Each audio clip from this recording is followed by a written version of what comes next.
In this video, we're going to see how we can find the contact of the artist that is using our beat so we can contact him and ask him if he has a license. So in this case, I just scanned one of my latest beats, and I found that there is this song using my beat. First thing I can do is check if I ever sold a license for this beat. So I just go on BeatStars and search for the name of the beat. What I can do is I can filter the last 6 months, because the beat is only 1 month old. And here I just type the name of the beat, so I can check if this matches with this song.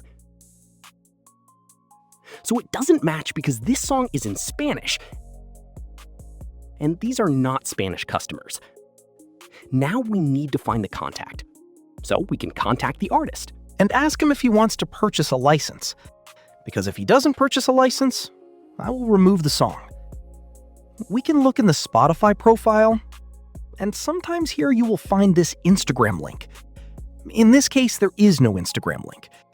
So the next thing we can do is we can go on YouTube, and we just type the name of the artist. And we see here, this is the song. We can see that this song is distributed by Amuse. So in case we want to claim the song, remove it, we know we will need to go to Amuse.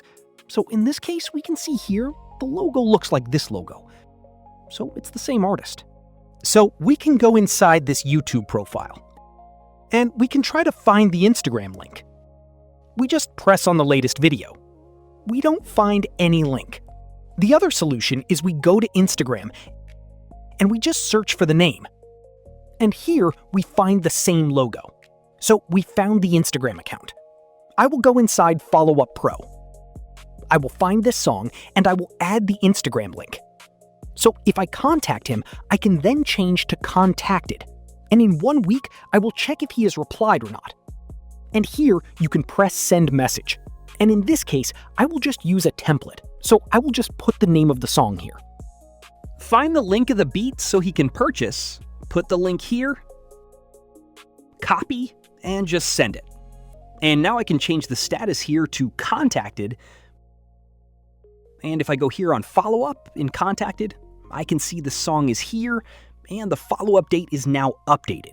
So in 7 days, he will appear like this with action required pop-up. So I know I need to check again, press here, and go inside the messages to see if he replied, if he said he has a license, if he says he will buy, and that's it.